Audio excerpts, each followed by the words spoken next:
നമസ്കാരം, welcome back to my YouTube channel. എല്ലാവർക്കും ഇന്നത്തെ വീഡിയോയിലേക്ക് സ്വാഗതം. ഇന്നത്തെ വീഡിയോ ഒരു സ്പെഷ്യൽ വീഡിയോ ആണ്. അപ്പോൾ ഞാൻ ഒരിക്കൽ നല്ല സുന്ദരിയൊക്കെ ആയിട്ടുണ്ട്. ഞാൻ ഇന്ന് ഗുരുവായൂർ ചെമ്പൈ സംഗീതോത്സവത്തിലേക്ക് പാടാൻ പോവുകയാണ്. ഇപ്പോൾ ഗുരുവായൂരാണുള്ളത്. ഇപ്പോൾ ലാസ്റ്റ് ഒരു 3 വർഷമായിട്ട് പാടാനുള്ള ഭാഗ്യം ഉണ്ടായിട്ടുണ്ട്. ഇതിപ്പോൾ 4ാമത്തെ വർഷമാണ് പാടുന്നത്. അപ്പോൾ രാത്രിയാണ് പാടുന്നത്. അപ്പോൾ റൂമിൽ നിന്ന് റെഡി ആയിട്ട് ക്ഷേത്രത്തിലേക്ക് പോകാൻ പോവാണ്. ഭയങ്കര ഹാപ്പി ആയിട്ട് ഭയങ്കര എക്സൈറ്റഡ് ആയിട്ടുള്ള ഒരു ദിവസമാണ്. അപ്പോൾ ബാക്കി എല്ലാം ഞാൻ പോകുന്ന വഴിക്ക് വ്ളോഗിൽ ഓരോന്ന് കാണിച്ചു തരാം. മാക്സിമം പറ്റുന്നതൊക്കെ കാണിച്ചു തരാം. അപ്പോൾ ഞാൻ പാടുന്ന വീഡിയോ ഇതിൽ ആഡ് ചെയ്യാൻ നോക്കാം. അപ്പോൾ നമുക്ക് പെട്ടെന്ന് തന്നെ വീഡിയോയിലേക്ക് പോകാം. അപ്പോൾ നമ്മൾ ക്ഷേത്രത്തിലെത്തി. ഏകദേശം രാത്രി ഒരു 9 മണിയോടുകൂടിയാണ് ക്ഷേത്രത്തിലേക്ക് വന്നത്. അപ്പോഴേക്കും ആനക്കുട്ടന്മാരൊക്കെ ക്ഷേത്രത്തിനുള്ളിലേക്ക് കയറുകയാണ്. നട അടയ്ക്കുന്നതിൻ്റെ പൂജയുടെ സമയമായിട്ടുണ്ടായിരുന്നു. വ്യാഴാഴ്ച ദിവസമായിരുന്നു. മാത്രമല്ല ശബരിമല സീസൺ ആയതുകൊണ്ട് തന്നെ ഒരുപാട് അയ്യപ്പന്മാരുണ്ടായിരുന്നു. നല്ല തിരക്ക് തന്നെയായിരുന്നു ക്ഷേത്രത്തിലുണ്ടായിരുന്നത്. അപ്പോൾ നമുക്കിനി ചെമ്പൈ സംഗീതോത്സവത്തിലേക്ക് വരാം. ലാസ്റ്റ് 3 വർഷവും ഇവിടെ സ്റ്റേ ചെയ്യേണ്ടതായിട്ടൊന്നും വന്നിട്ടുണ്ടായിരുന്നില്ല. കാരണം ആലുവയിൽ താമസിക്കുമ്പോൾ ഇവിടെ പോയി വരാവുന്ന ദൂരം ഉണ്ടായിരുന്നുള്ളൂ. വന്ന് പാടുക പോവുക അത്രേ ഉണ്ടായിരുന്നുള്ളൂ.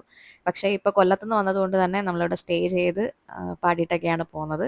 അപ്പോൾ നമ്മൾ മേൽപ്പത്തൂർ ഓഡിറ്റോറിയത്തിലേക്ക് പോയിക്കൊണ്ടിരിക്കുകയാണ്. ആ പോകുന്ന വഴിക്കാണ് ദേ ഈ ഒരു കുട്ടപ്പനെ കണ്ടത്. വീഡിയോ എടുക്കുന്നതെന്ന് മനസ്സിലായതുകൊണ്ടാണെന്ന് തോന്നുന്നു എൻ്റെ അടുത്തേക്ക് വരികയായിരുന്നു. അപ്പോൾ ശരിക്കും ചെമ്പൈ സംഗീതോത്സവത്തിൽ പാടാൻ സാധിക്കുന്നത് ഭയങ്കര ഭാഗ്യമായിട്ടുള്ളൊരു കാര്യമായിട്ടാണ് ഞാൻ കാണുന്നത്. കുറേ പേര് ചോദിക്കാറുണ്ട് എങ്ങനെയാണ് ചെമ്പൈ സംഗീതോത്സവത്തിൽ പാടുന്നതെന്നുള്ളത്. നമുക്ക് ചെമ്പൈ സംഗീതോത്സവത്തിൻ്റെ സമയമാവുന്നതിന് മുമ്പായിട്ട് നമുക്ക് അപേക്ഷിക്കാൻ പറ്റും. ഓൺലൈൻ വഴിയാണ് നമ്മൾ ചെയ്യുന്നത്. ഒരുപാട് റൂൾസ് ആൻഡ് റെഗുലേഷൻസ് ഉണ്ട്. അതെല്ലാം തന്നെ പാലിക്കേണ്ടതായിട്ട് വരും. നമ്മൾ സെലക്ട് ചെയ്ത് കൊടുക്കുന്ന 10 കീർത്തനത്തിൽ നിന്ന് ഒരു കീർത്തനം നമുക്ക് തിരിച്ച് ചൂസ് ചെയ്ത് തരും.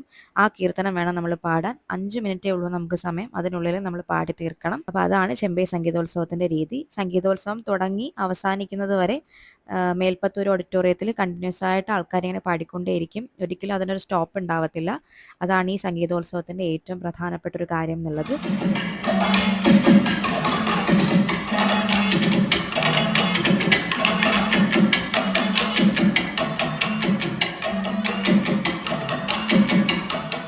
ഒരു 9:30 വരേക്കും പഞ്ചവാദ്യമായിരുന്നു. അതിനുശേഷം സംഗീതോത്സവം വീണ്ടും റീസ്റ്റാർട്ട് ചെയ്തു. അപ്പോഴേക്കും എൻ്റെ സമയമായി. ഞാൻ പോയി രജിസ്റ്റർ ചെയ്തു. ഡോക്ടർ മാളവിക, എറണാകുളം.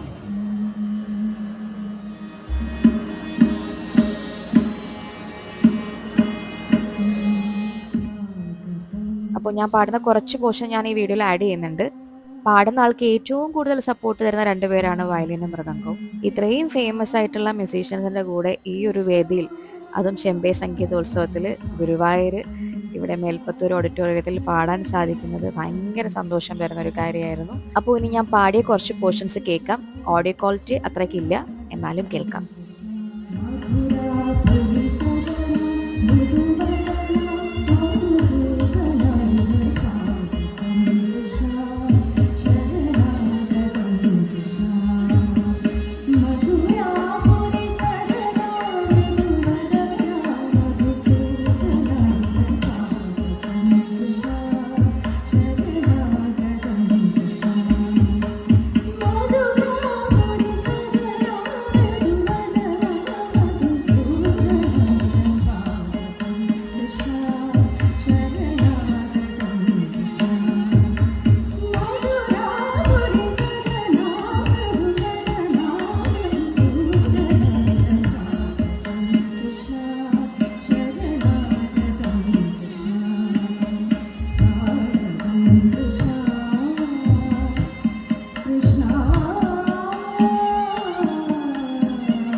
അങ്ങനെ വളരെ നന്നായിട്ട് 4ാമത്തെ തവണയും ചെമ്പൈ സംഗീതോത്സവത്തിൽ പാടാൻ സാധിച്ചു.